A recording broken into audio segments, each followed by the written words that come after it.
Tune in to episode 76, Between Two Bridges. We're here with founder John Dick of CivicScience, and the truth is in the numbers.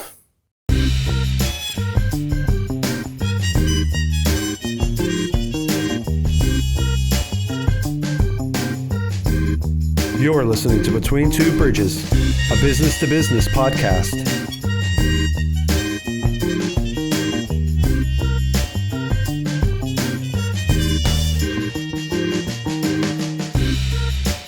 With your hosts, Joe Ferranti and Jerry Kenna. Produced by Nathan Kenna. Interviewing entrepreneurs, business operators, and investors. This episode of Between Two Bridges is brought to you by Duro Cleaners. Luxury laundry care conveniently delivered to your door. Visit DuroCleaners.com because life's better without laundry.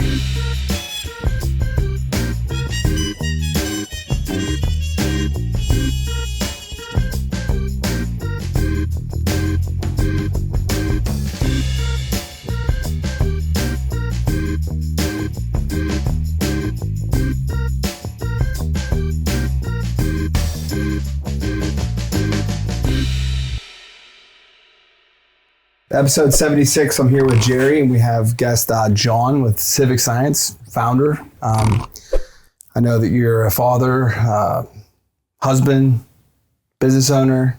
Anything else you want to add to the intro? No, pretty much in that order. That's about it. Yeah. Musician? A little bit, yeah. I sing in a band. I've been in a band since a little over 20 years. We don't play as much as we used to. It's kind of hard. Like, life gets in the way of that, but I took up the guitar during COVID like everybody else did, and so I'd never played an instrument before. I just sang, so yeah, I fancy myself a, Yeah, that's awesome. half-assed musician, I guess. Nothing wrong with that. So a lot of times we have business owners on here that, we had a guy, Blackout Tinting. Everybody knows Blackout Tinting, but for our listeners at home, you want to tell us what CivicScience is? Yeah, so we're a consumer research company, started based on some work we did at Carnegie Mellon like 17 years ago. So basically we do survey research, but we do it at like this huge scale that no one's ever really been able to figure out how to do before. Ultimately just try to understand what people were thinking and try to use that as a less so to like measure what people think per se. Like, we're not in political polling and stuff like that. We don't do that, but more it's like, can we see indications in how people's attitudes about things are changing to try to predict the future, like how sales of a product are going to do or how viewership of a TV show is going to be. So we've done about 6 billion surveys since we started the company, so huge amounts of it. We're at 1 to 2 million a day. Study just about everything you can think of: retail, sports, economy. I do a lot of work around the economy, and ultimately our customers are all, big logo brands, names McDonald's, Target, Apple, Bank of America, 40, 50 companies like that who are just trying to get a glimpse into the future, and we provide it to them. I'm sure right now they're scrambling for any information they can get. Yeah, I mean, like times like now, our company almost tripled in size during COVID, like the peak part of COVID. Because like everybody was just dying for information. Like everything that was happening had never happened before. So there was no playbook, there was no historical precedent or economic model for it. And so even companies that we've been trying to sell to for years that wouldn't return our phone call, phones ringing like March of 2020. And we're kind of feeling a little bit of that again right now, which is good for business. I mean, I wish we didn't only have these huge growth spurts when the world's a mess, but it's a good time to be in our business right now. I mean, that's life. Someone's got to win, someone's got to lose. Yeah, but like uncertainty is, people, they're outside of their comfort zone, and the stuff that's happening right now has truly never happened before. And so there's no, like I said, there's no playbook they can turn to that, 10 years ago, 15 years ago we did this. It's all brand new. So we're good at kind of the real time thing. Yeah, I guess hard times kind of change the world. So that's when those companies are trying to figure out, what are people thinking? What are our consumers looking at? What are they prioritizing? And I mean, that's the time when you need to figure it out. Prioritizing is the most important word, because like when you look at like economic data and you'll say, consumer attitudes are doing this, or GDP is doing this. Like there's one line on a chart, but like that line is like the average of thousands of other lines, right? Like there's some people that are feeling great, some people that aren't feeling so great, and then within those people, they're like, okay, I'm going to cut back my spending But no one cuts back their spending across the board. They decide like, these are the things that I prioritize in my life. And I want to, it might be travel, it might be going out to eat, but I'm going to cut back on these other things I don't care about. And that combination of things is kind of unique to every single person. And so that's what we're trying to study right now, is like, what trade-offs are people making? And that you just nailed it. That's what I popped in my head. If people aren't spending money on eating out, that means they're going to be spending more money in a grocery store. Their spending habits are going to change. It's not necessarily, it's not a one-for-one. It's not like you're just going to be like, well, we currently are spending $500 a month on eating at restaurants. We're going to cut that out down to zero. You're going to spend some of that $500 somewhere else because you got to eat. Correct. So these companies have to get out ahead and go, okay, well, if they're not going to do that, then how can we adapt our business to be able to fill where they're going to be moving that money to, that budget to, that line item. Right. The other thing that happens in times like these, and this is a playbook like this, we forget, I mean, it's been 15 years since we've been in a real recession in this country. I mean, there was a brief one in COVID, but that doesn't count, like a real legitimate recession. And I think we're kind of in the early days of one now, is that people, they switch a lot during recessions. Like they'll switch their mobile carriers, they'll switch their bank, it's like an exercise of control, but it's also sort of like, they don't know how worse it's going to get.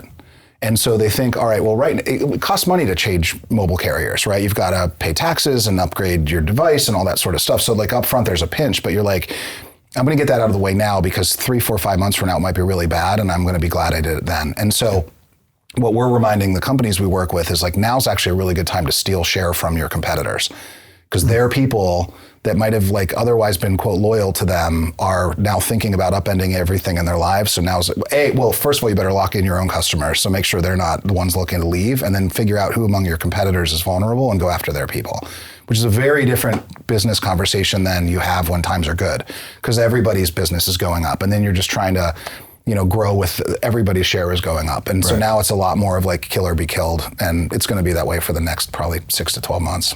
Yeah. Yeah, so like they said, when I got into dry cleaning years and years ago, they said it was a recession-proof business.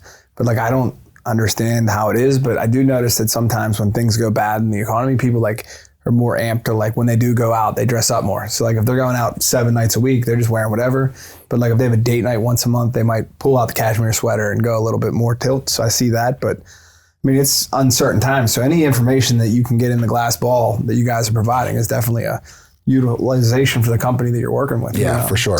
For sure. What made you decide to start into that area? Do you have a marketing background? Is it something? No, I started my first company when I was 24. Completely different company. We helped early stage tech and biotech companies do business with the government, like completely different world. And we were kind of one of the first people lots of people do that now, and it's much more sophisticated than it was in 2001. But nobody had really done that before. There were lobbyists all over DC, but nobody was really like specialized in like helping early stage tech companies. And that was right when like tech was really starting to boom. And so that company was super successful, not because of anything I did. It was just a really good idea. And in fact, I had no idea what the hell I was doing. I never like envisioned being an entrepreneur. It's just like this idea popped in my head and I like had to go do it. And I was clueless. I was an idiot. I knew nothing about business. I had zero business. I was a philosophy major in college. I knew nothing. And, but it was just like the right idea at the right time. And then we were able to exit that business in 2007.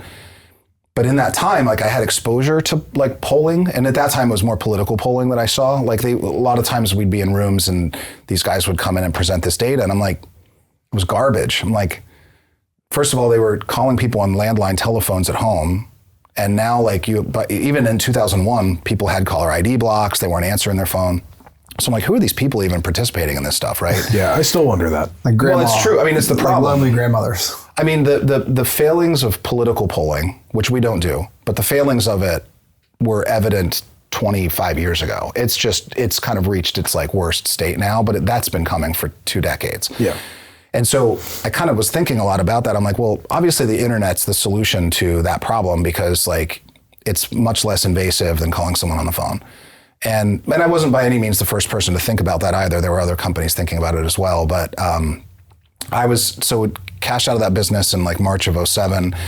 And I was going to take like a year off because I had never taken a break after college. I went to work and then started a business and stuff, and just play golf every day. And I met this guy at CMU who was like working on this thing, and I knew him through a friend, and he was like, and it was like, and our buddy introduced us, was like, hey, you told me about this company you're starting or thinking about. Here's this thing this guy's working on. Long story short, it was like the perfect fit for what I wanted to do. And we got offered a grant from CMU to like incubate the company in this like tech incubator. And I said, that's awesome. I'll start it next March. And he's like, no, if we do it, we have to do it right now. This was like September. I'm like, shit, man, I've been wanting to get on. I'm like on vacation. I had tan lines on my feet from my flip-flops. It was like awesome. I was playing golf all the time. And he's like, no, we have to start it right away. So I did, took off my flip-flops, put on a pair of shoes, went to my law firm. Back to work. And then the crazy thing was like, that was September of 2007. Then the financial crisis hits in like early 2008. And there's not a day that goes by that there's not often a day that goes by that I don't ask myself, like, if I'd known the financial crisis was coming, whether I would have started the company, because it was awful. I mean, you couldn't raise money. Yeah. Like, especially that crisis, because that was a banking crisis. Awful. Yeah, it was brutal. So basically just kind of like buckled down for 2-3 years just to keep the thing alive till the market started to evolve out and we could raise some real capital and get it off the ground. But anyway, the real gist of it was just I saw what the kind of prevailing trade in the industry was, and I'm like, this is so badly broken. Like, there's obviously a better way to do it, and that's what we ended up building. I think some of the best businesses are created out of like a necessity. When you see a problem, the people that have the brain to fix it, that's when it all really gels. Well, together. I mean, any business, like it's sort of like the original sin is building a solution looking for a problem, and it's like, if you're not actually addressing a large identifiable problem for somebody, you're never going to get as big as you hope you can get. Yeah. You're like a niche. Yeah, exactly. You're a niche, right. It's interesting. So in the data you're collecting right now, I'm sure a lot of the data you're collecting now is based on the market fluctuations and what's going on with the tariffs. Do you have any opinions you'd share on what the general consensus with the public is with what's going on right now? Yeah, I mean, there's a lot of different ways to kind of parse that out.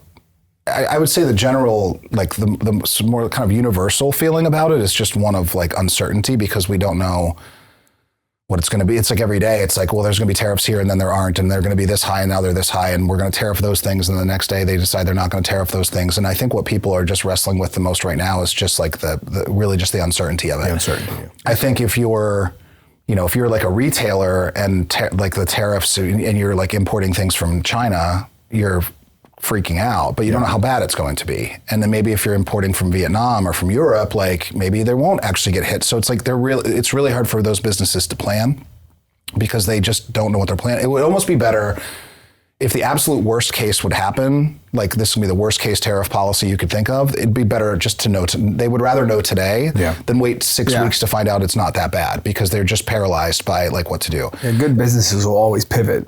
Yeah, but now they're pivoting against something that's moving. Right. So, but the average consumer is kind of feeling the same sort of thing. Like, well, maybe it's going to be really, really bad, so I'm going to hurry up and buy a television and get my new iPhone, because it could be like twice as expensive 3 months from now. Or they're just like hoarding their cash. Or, you're going to have a lot of people that get their tax refunds that may have otherwise used them for like a home renovation project in the summer, that are just going to sit on it. So that's going to have an impact on like your Home Depots and your Lowe's and stuff like that. Or airline bookings are way down because people are just afraid to commit to a large expense 2-3 months from now. So that's like the overarching thing. But of course, like one of the most fascinating and in some ways sad things that's happened over the last like really 12 years, and then in 2016 it really accelerated, is people's views of the economy are very, very heavily colored by what their political party affiliation is. And it used to not be that way. Everybody has a team.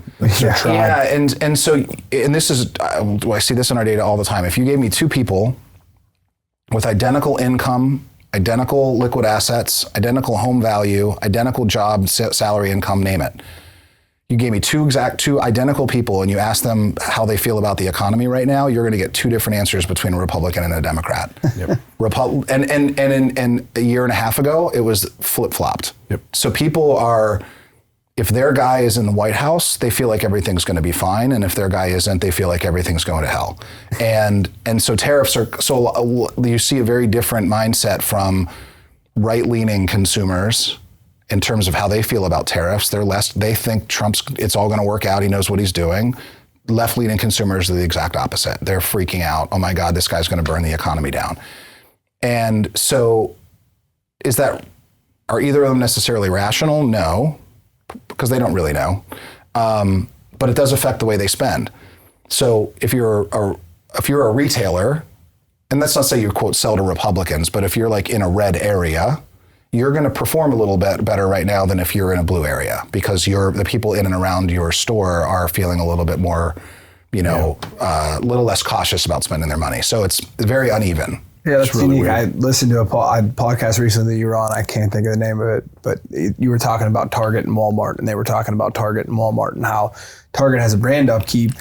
We were saying about like how Walmart could go to the floor on prices and be cheap, Right. And Target's got this image to upkeep, and that's like driven by what you're seeing. I mean, yeah. I mean, Target's in a tough spot. I mean, I love them. They're a customer of ours, so I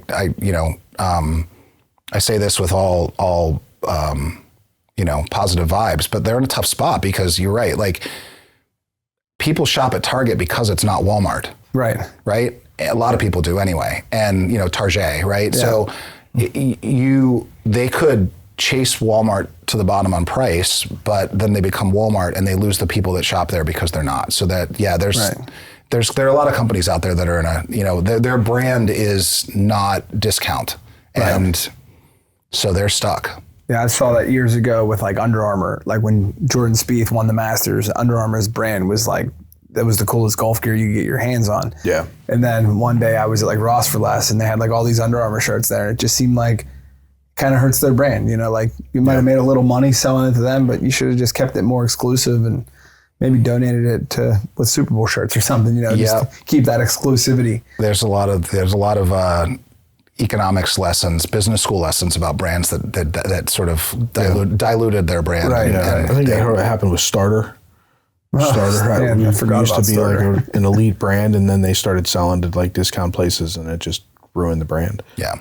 So I mean that's like the whole shtick of our company is helping these businesses like know their customer as well as possible, right? Knowing like don't get your hand too close to the stove on this thing. And there are companies like right now not everyone, a lot of companies are backtracking on like their DEI policies, right? And because a lot of them jumped into that right after like the George Floyd crisis in 2020 when everybody else did, and they felt like they had to. And look, many of them, I would like to give them the benefit of the doubt, like actually believed in the cause, right? They believed in racial justice and they were going to make that. But a lot of them didn't. A lot of them did it because they thought they were supposed to. Jumping on a bandwagon. They were jumping on a bandwagon.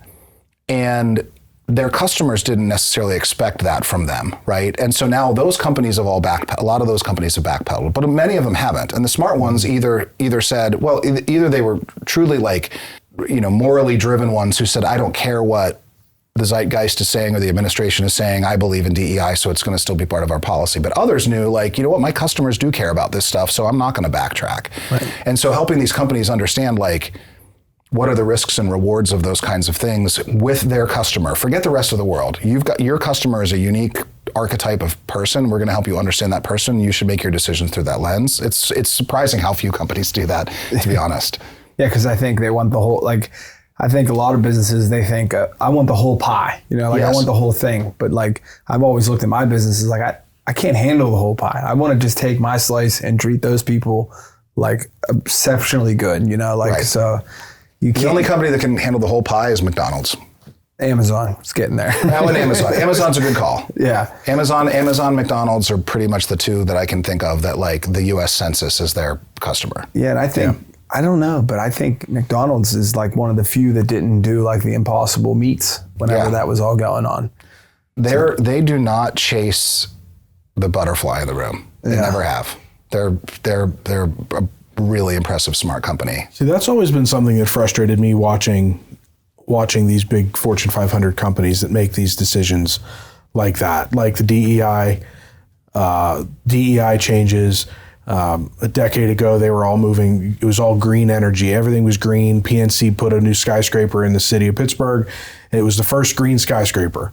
All the banks were going to be green, certified green buildings. And there's always this social trend that these companies jump onto. And sometimes I feel like it's hard for me to believe that all of it is in the best of intentions. It, like what you were saying with the DEI stuff. I mean, you're jumping on the bandwagon. I looked at the green energy stuff and I'm thinking, what exactly does that mean? Does that mean that you're, like we've talked about, like my accounting firm, we've talked about going paperless, not necessarily to save trees, but that's a major cost savings, sure, right? Sure. If I have a building that I'm gonna keep the temperature, I'm gonna use the HVAC system in a certain way that's going to be more efficient. Maybe I'm going to use the air conditioner less. I'm going to use the heater less. That's also a cost savings. Yeah. So sometimes I think that, like with the green thing, I looked at it like, I think that there's a profit here, that they're hiding behind the green push, but really they're just selling it that we're not going to send you paper stuff anymore because we're green. We're going paperless. We're not going to use the air conditioner as much, so it's going to be hot here because we're trying not to use as much energy. There's all these things that they do that I just feel like it's frustrating, and I guess it's coming from the surveys, and it's coming from the whole tribal aspect of the US, the society right now, where you're either you're left or you're right, and if you're a Republican, Republicans can do no wrong, and if you're a Democrat, Democrats can do no wrong.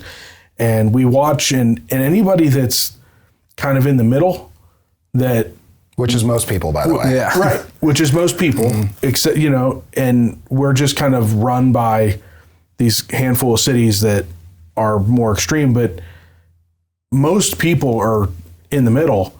And I think most people look at this, and I know I do, and I think like we just, for example, I'm just going to throw this out there, but for 4 years we talked about that Joe Biden is too old for this position, and that he's suffering from dementia, and that he's too old, and this and that. But we're watching Mitch McDonald that's freezing on camera. It's like, there's a little bit of hypocrisy here. You can't have it both ways. If he's too old, he's too old. I think everybody wants to have it both ways, though. Everybody wants to be. It's their team. Well, it's team. That's like the. There's probably a few things that we've written about or studied more in our company than the sort of the effects of tribalism on. But again, less so on culture and more on like commerce, because it does ripple into like where people shop and all that. Yeah. It's the problem is the people in the middle still have to pick one of the two sides, because at the end of the day they only have two choices, right? And most people in the middle are just simply choosing the side that they think sucks the least, right? Unfortunately, that's exactly that's what's happening. Yeah, but back to your point about you're mentioning like DEI and sustainability and stuff. Yeah. If you believe in it, do it. But if it's not authentic, people will figure it out in a second, right? Mm-hmm. Like if you're doing it just to quote virtue signal, you will eventually be exposed, because that's why you're doing it. There are very good business reasons you can make a really strong business argument for sustainability, like you said. You lower your energy costs, whatever. Yeah. Reduce the carbon footprint of your supply chain, can save money. Like there's both. Yes, it can be good for business and good for the environment at the same time. There are actually really good, strong arguments for certain businesses to have DEI objectives, where like having a diverse and inclusive workforce can be good for company culture, it can be good for ideation, it can be good for creativity. Yep. And if you want to do it for those reasons, great. If you want to do it because you actually believe that, you know, certain underrepresented populations deserve more opportunity, God bless you, do it. That's great. Sure. If you're doing it for some reason other than those two, which is just simply to try to pander to people because you think that's what they want you to do, right, you will fail. And you will be exposed for it. And so many companies stumble on that. It's, when he was talking about the environmental friendly, like that's like my thing. Like everything that we put in our like literature is eco-friendly. It's a direct shot. And then I'm like thinking, oh, wow, that might not be necessary. And then when you said that, like if you do it, like I did it because I had a newborn and I knew she was gonna have to come to work with me. Sure. So I didn't want Perk because Perk sits lower in the room and she was going to be running around the room. And I was like, well, I don't think it's deadly, but like, I don't want to try it out on my kids. Right. So yeah. And it goes back the cost savings was fantastic though.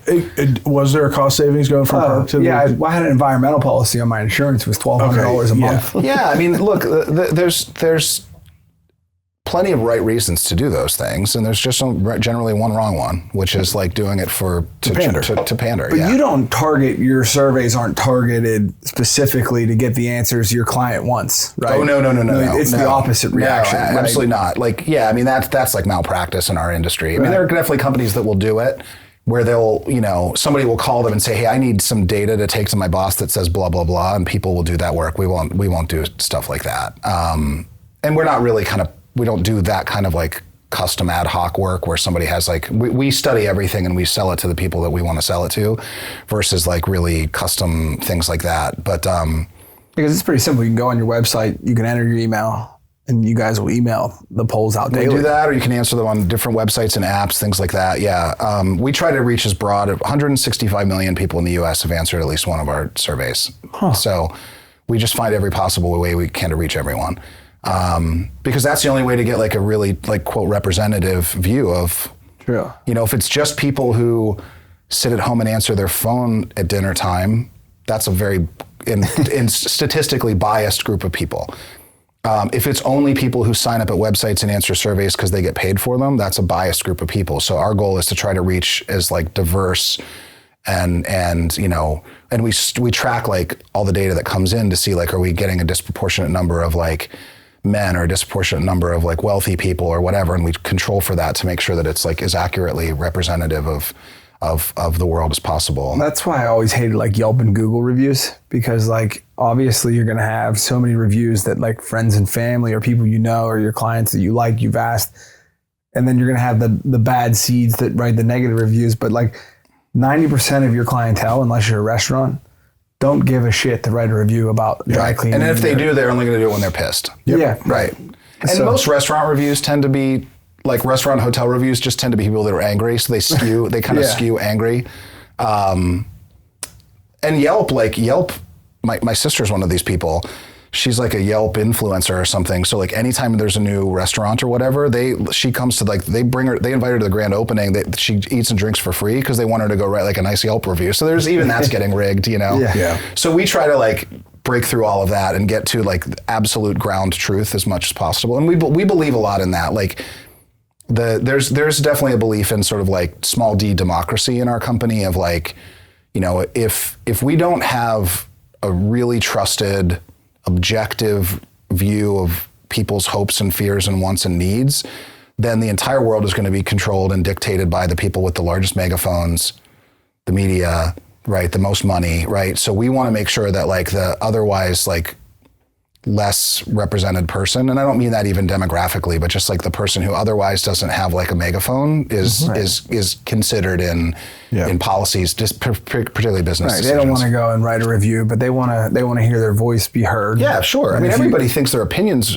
are valid, and they are, right? That's my grandma. She said opinions are like assholes, though. We all have them, and they all stink. Right, but my opinion's no more valuable than yours, right? So. Well, yeah, and I think that's like the civilized people and the people that are in the middle. You know, you can almost, it's cool to agree to disagree sometimes in life, but you know, there's two sides that are too far out. The people just can't agree to disagree, and it's like, come on, man, I don't want to talk about this right now. The one thing we say a lot in our business is that we're in the empathy business, and because that is the natural resource in our world that is lacking in the greatest demand, right? Because it's like, I never put myself in someone else's shoes, because particularly in like the tribal culture that we're in, it's like, it's them and it's us versus them. And everything they do is wrong. Everything I do, your Mitch McConnell, Joe Biden example, right? Yep. It's like, it's the hypocrisy. And, but a lot of it's just lacking in, lack of and what also, like, I don't know if it was a cause as much of it's both a cause and an effect of tribalism, is what social media has allowed people to do, and the media and digital media in general, is it's allowed me to like really curate what I'm exposed to. I only read news that already affirms what I believe. Right? Your algorithm is written. I unfriend my friends on Facebook who are like extremely opposite me politically. So I've like learned how to like shut out opposing views from myself, and I've lost complete touch with why other people think and feel the way that they feel. Yeah. If I'm in, deeply rural, Somerset County, Pennsylvania, I don't know anybody who's Muslim. I probably don't know anybody who's at least openly gay. I probably haven't traveled overseas a whole lot.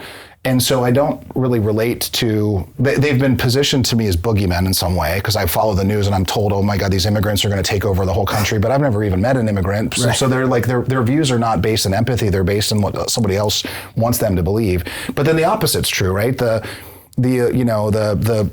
fancy, Patagonia vest wearing banker in New York doesn't know anybody in Somerset, Pennsylvania, so they think they're, all racist, whatever, yeah. Right? There's just like there's no like common understanding across those boundaries that we have anymore, and that's just what's pushing us further and further apart. It is, and then I think you enter in the fact, like what you said with the algorithms. You open up Facebook or TikTok, and not only we all are guilty of seeing that post from that high school friend or that friend from a long time ago that you're like, yeah, you annoy me more than you're worth. I'm unfriending you.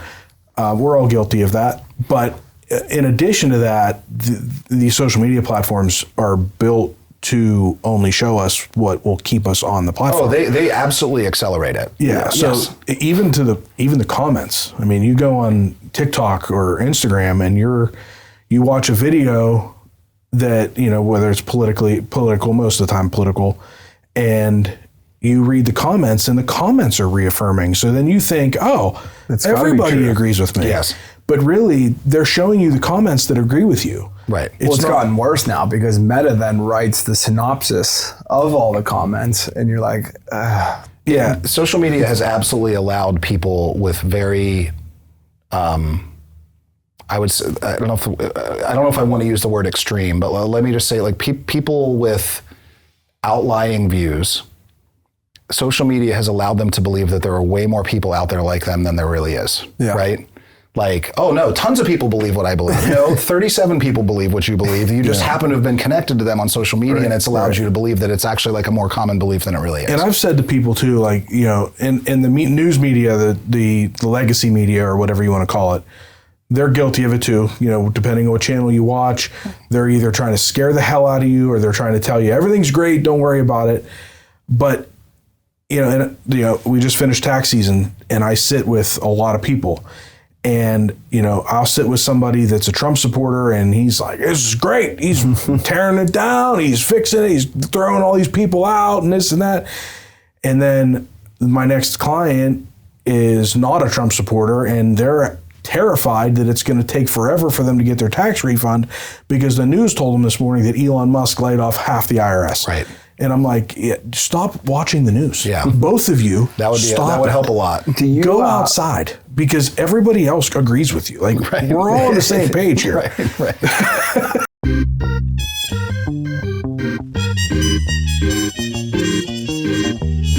Thank you for listening. And now a brief word from our sponsor.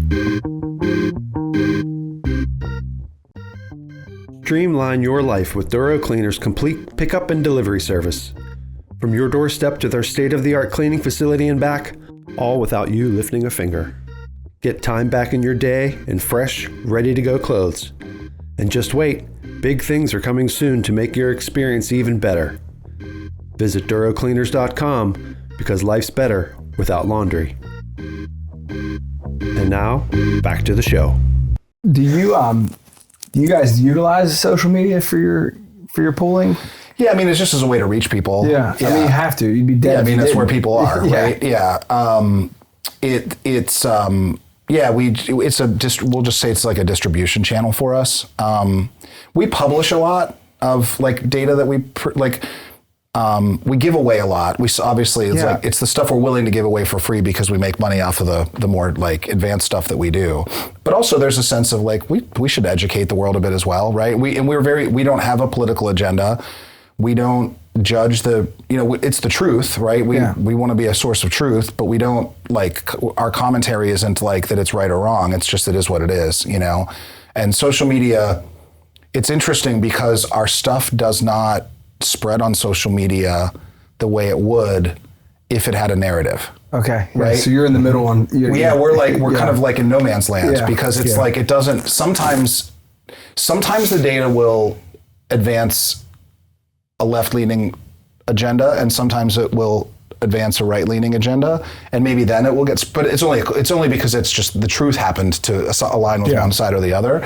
But a lot of the times it's sort of like it's not like that's. It's not going to scare anybody. You have to pick a team in order to be able to go viral on. And social we do media. not. I know. I always say this whenever we write anything or if I speak at something. Like I know I've hit the mark when both sides yell at me.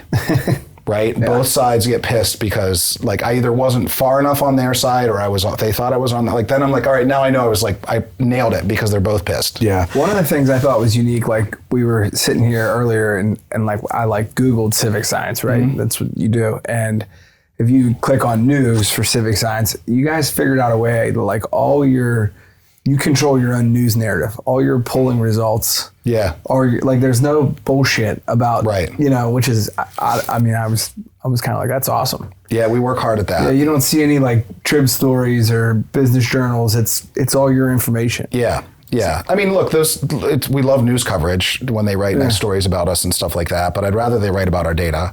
We have a whole team whose job it is to work with media, with the press. Like, so reporters will call and say, hey, I'm doing a story on, you know, I don't know, children's toys or something, and we'll feed them data and they'll write the story and they'll say data from CivicScience in Pittsburgh. Like, that's great marketing for us, you know.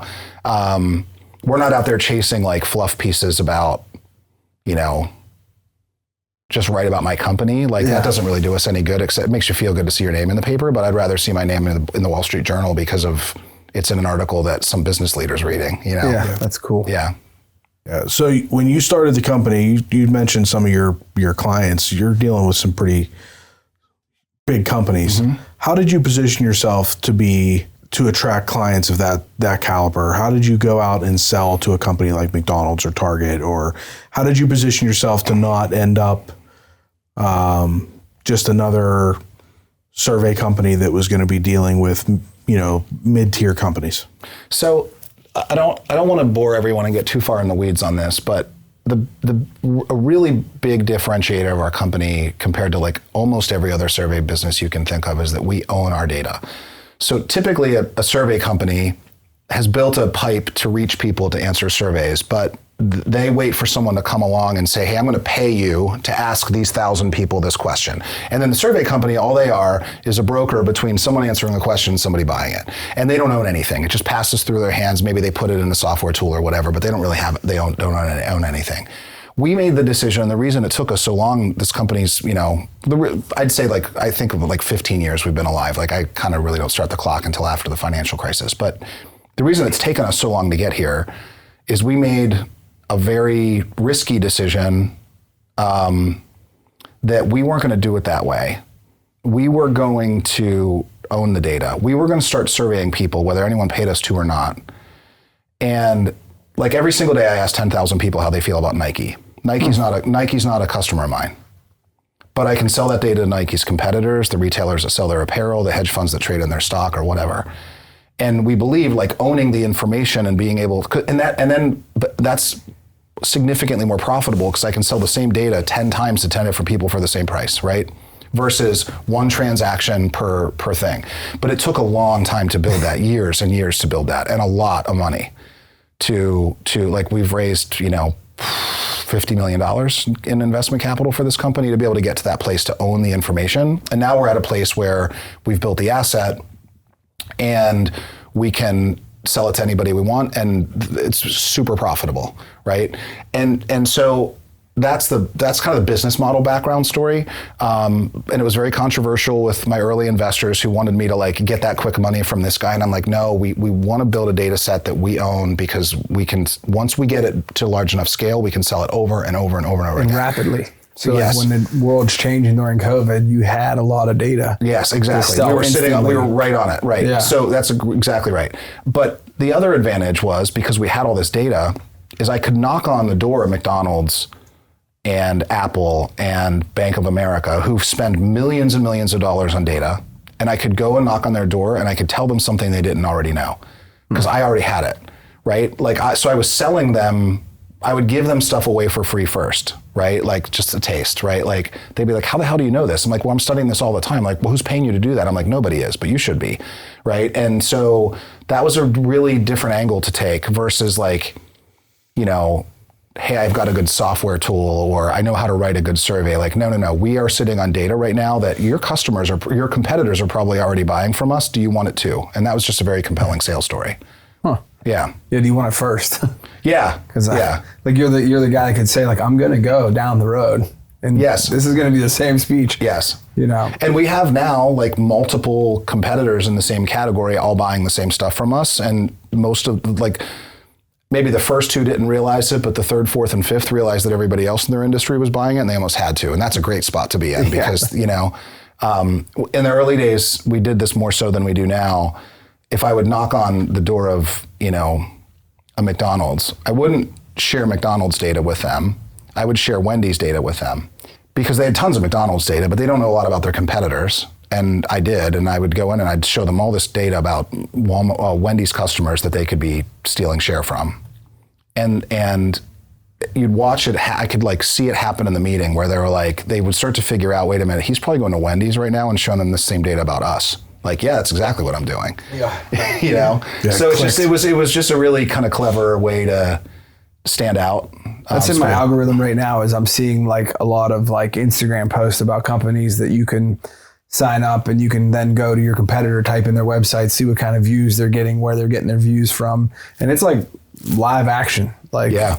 And I'm like, who would have ever thought? Like, I pulled a report of like 18 dry cleaners in Pittsburgh to see how many clicks they had on their website last month, where those clicks were coming from. I'm like, who knew? Competitive intelligence is extremely valuable, and very few companies invest in as much in it as they could or should. Yeah. So CivicScience, is it privately owned still, or yeah? I mean, we won't like ever go public. You don't think you go public? No. I mean, we're building it as big as we can. Somebody will buy it. So it would be cool to like hit the gavel when you go public. A kind of business like ours in the space that we're in, somebody will buy it before it gets that big. Well, they'll buy your data.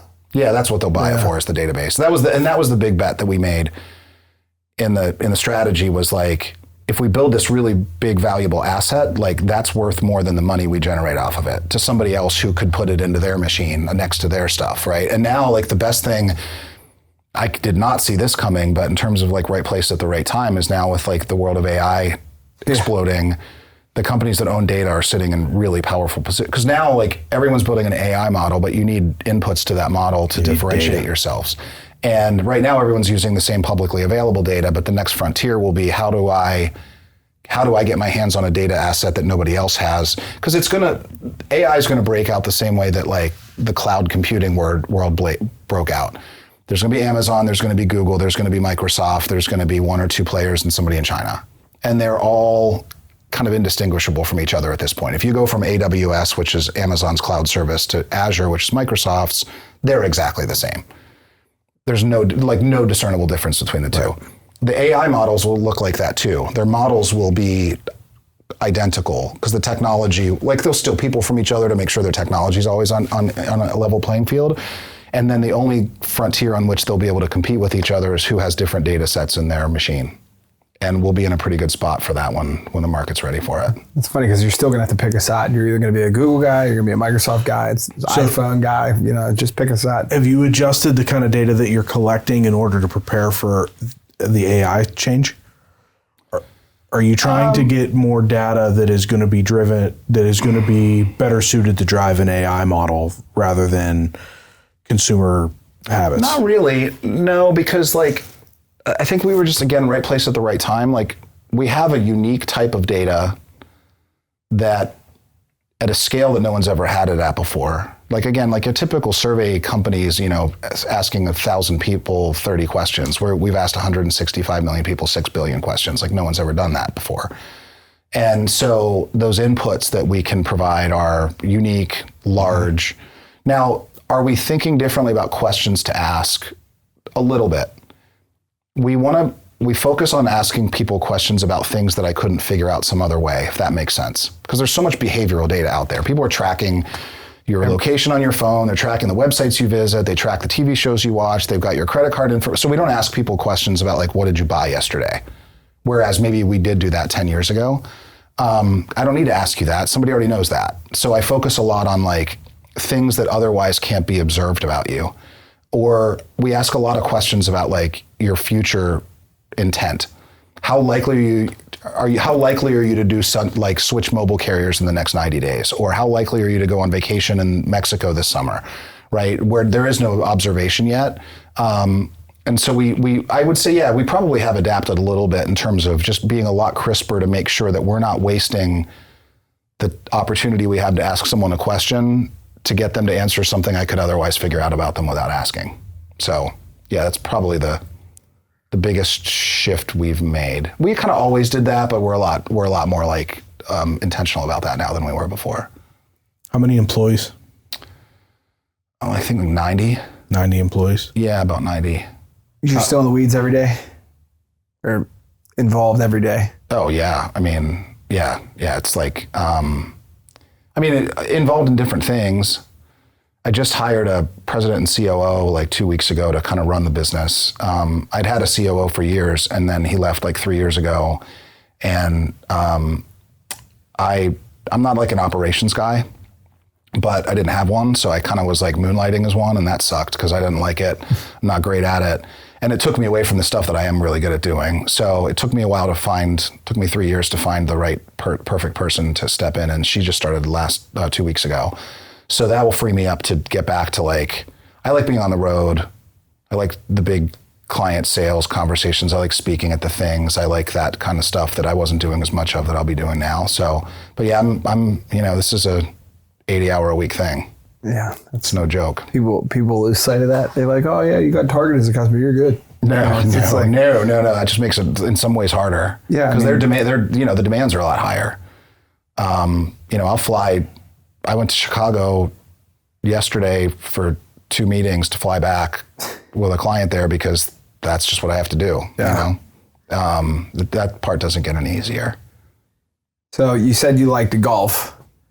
You're gonna get to golf this summer now that you got a new person in? No. That's the one thing. Like, I think I put like 11 rounds in my gin app last year that I like actually scored. So golf has suffered. It sucked too because in my first company, like I did a lot of like business entertaining golf. This is not one of those type like people in this field of this company. There's not a lot of golfers. So yeah, I mean it's one of the things I've had to sacrifice. But one of these days I'll get back to it. I'm going to play more than 11 times this year. That I've committed to that. We talked on an earlier episode. I played 8 times last year. Yeah. And like 4 of those were in golf outings. Yeah. That, like I had to do. Yeah. I'm like, this is just getting ridiculous. Yeah, I mean, I'd say at least probably a third of the 11 rounds I played last year were like a client thing or something, which it's great. I'm not complaining. Like to be able to play golf and call it work at the same time is like the best. But at no point in those 11 rounds did you think you were good enough to retire and then go play professional golf. No. But it's like it's a lot of data to take in there. It's a lot. You know.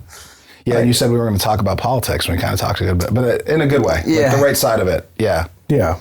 It's hard not to nowadays. Like the more and more, like even at home, I just, when I first started dating my wife at the time, like you never talk politics, but like now it's like every day. You can't avoid it. It's so hard. And then, it's a business podcast and we find ourselves kind of touching on it all the time. Well, because it touches business. Yeah, tariffs are a big one right now. You know? And the way we try to handle it is, we have our opinions, but it's more about just like how's it affecting business?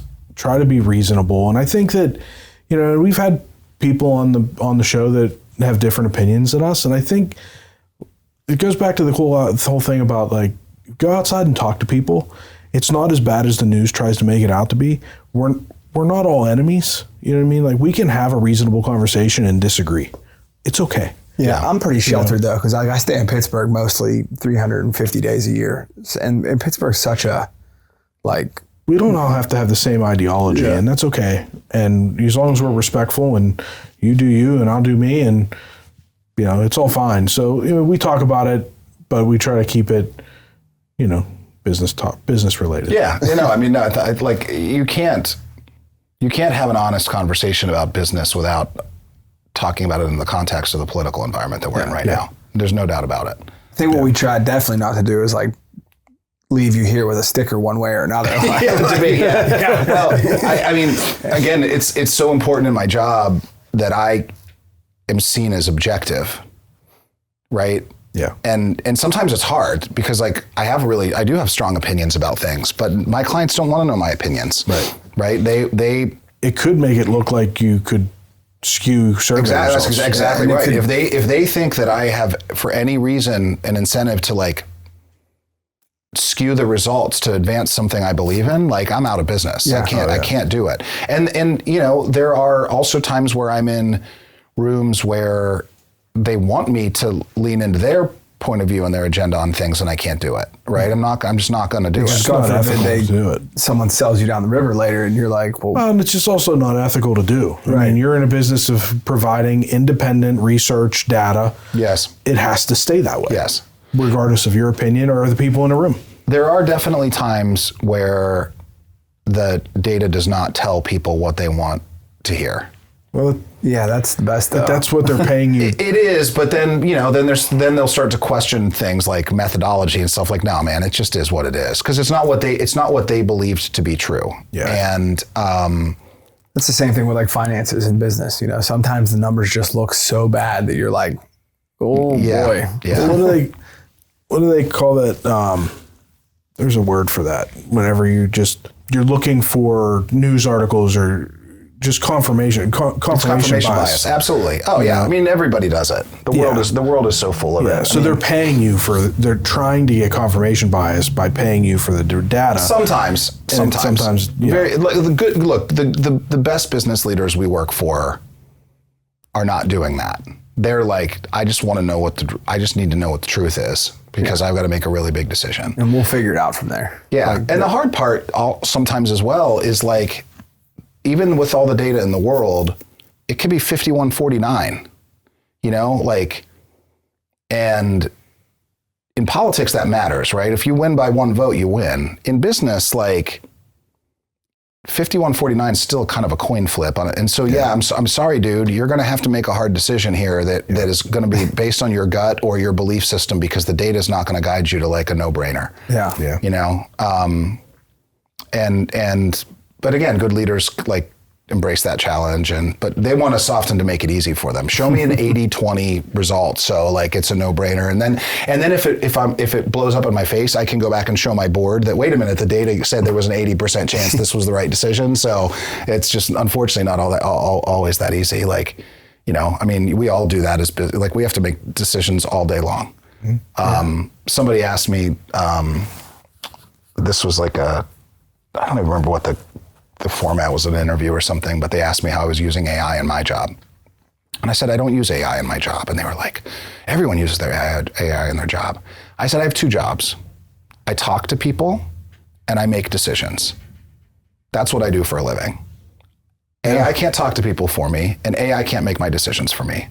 Everyone else in my company, 85% of the people in my company, we know this because we track it, use AI in the performance of their job in some way. Whether it's a software engineer using it to write drafts of code, or a PR person writing a draft of a press release, or a research person doing analysis. Like, I get it. They need, and I'm encouraging the hell out of it. In my job, which is talking to people and making decisions, there's no AI application for that. And so, like, I wish there was sometimes. Like, please, somebody make this really hard. Some machine, please make this really hard decision for me. But that's the perils of being at the top of the pyramid sometimes. This was interesting because I think, you know, every business owner worries about marketing. How do I get word out to my customer?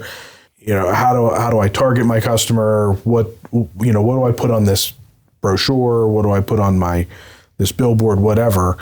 But seldom do we think about the data behind it, and that maybe there's some more research that needs to be done to decide how best to market, and not just to market, but what services to provide, how to provide them, what are people thinking. And I think too, I see a lot of companies now that are sending out that use surveys to kind of get the hard truth from customers about their experiences there. And I think some of them are kind of nonsense, like, I bought a car and they were like, you got to give us 5 stars or we don't get the bonus. And because a 4-star, they don't give us a bonus. It's like, come on. Like, that's stupid. Yeah. Okay. But I think a business owner that is willing to listen to their customers and say, okay, like, you just went through this experience. What was good? What can we do better?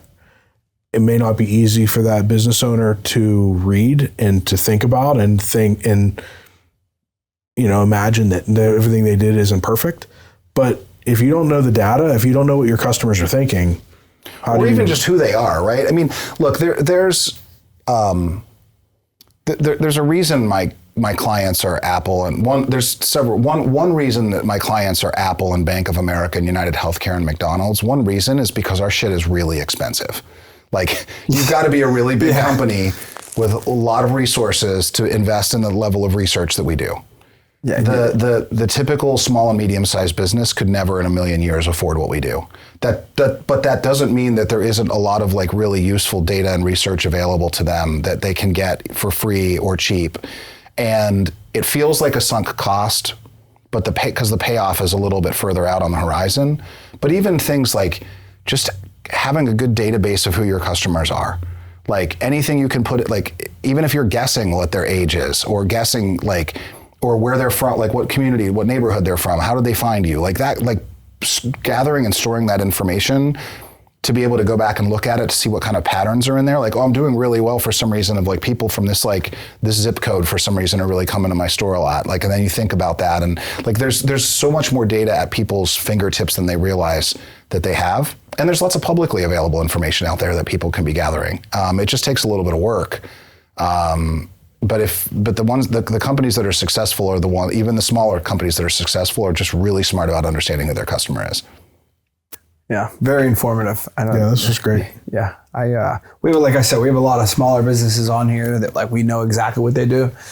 And I had an idea what you did, but this was very informative, and I think that it'll inspire like some people to like think outside the box a little bit. Hope so. Know what I mean? Hope so. And be empathetic. That's all I want to say. Yep.